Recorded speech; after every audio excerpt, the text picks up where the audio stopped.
안녕하세요. 네, 이렇게 날도 이제 쌀쌀해졌는데 오셔서 목회자 1인 시위를 네. 하시게 된 동기가 있다면 말씀을 주십시오.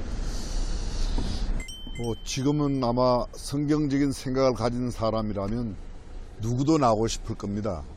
그래서 저도 그냥 일찍 나오고 싶었는데 좀 늦은 감이 있다 이런 생각을 하고요. 제가 나오게 된 것은 저는 성경을 하나님의 말씀으로 믿는 그런 목사인데요. 성경에 반하는 가치관을 입법화해서 온 세상 사람들에게 그걸 적용하겠다. 용납할 수 없는 일이죠. 유명한 어스 기니스라고 하는 저술가이자 연설가이고 또 굉장한 그 활동을 많이 하시는 기독교 변증학자 오스 기니스가 서구를 몰락시킨 세 가지 물결이 있다고 그랬어요.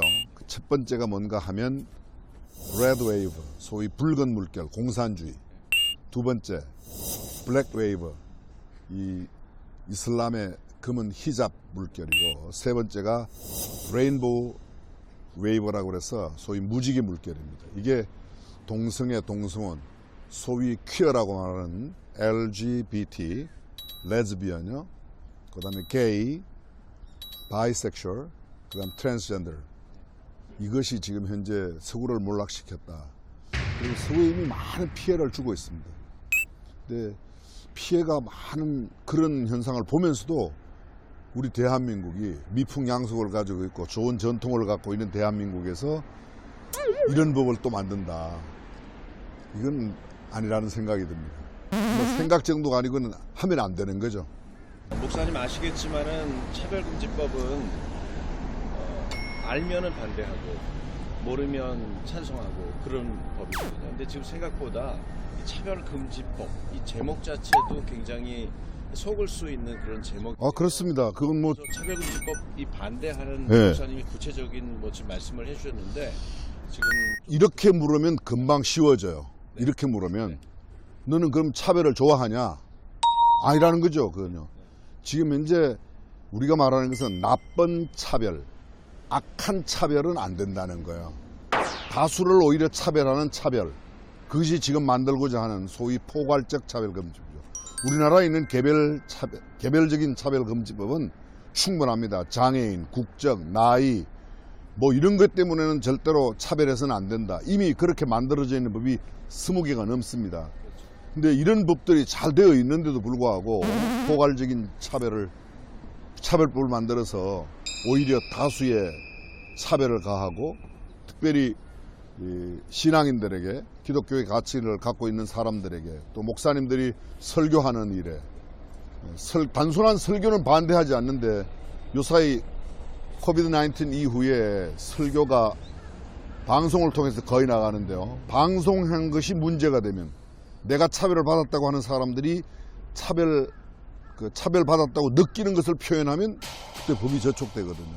이런 법을 만든다는 것은 목사들의 입을 잠근다, 교회 활동을 못하게 하겠다, 그런 생각으로밖에 받아들일 수 없습니다. 그래서 차별금지법은 굉장히 이름은 좋은데 알고 보면 아주 나쁜 사회적인 분위기를 만들 수 있고 미풍양속, 전통을 해치는 것이기 때문에 당연히 반대해야 된다고 생각합니다.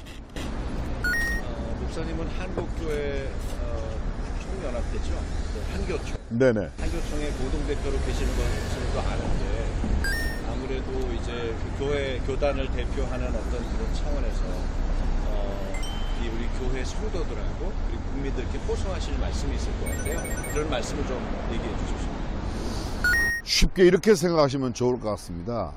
지금 당장은 아니라 할지라도 이 법이 통과되면 사회적인 분위기가 이렇게 돼요.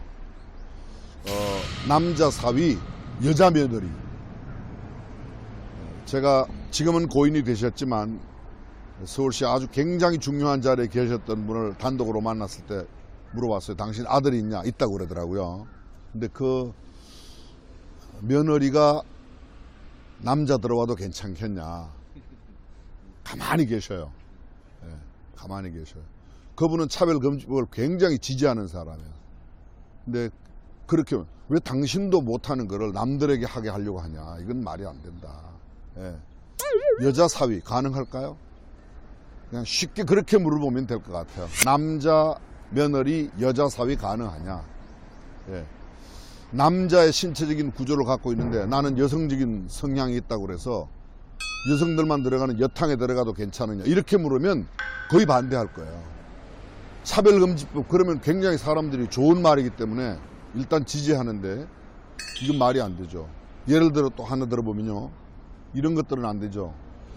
나는 성전환 수술해갖고 여성들만 하는 경기, 올림픽이나 세계선수권대회나 여러 가지 국제적인 경기에 여성 남성이 구별되어 있는데 내 성적인 성향이나 또는 아니면 성전환으로 말미암아 그런 경기에 나간다, 그건 말이 맞지 않습니다. 그러면 경쟁이 될 수 없습니다. 올바른 선의의 경쟁, 공정한 경쟁이 될 수 없습니다.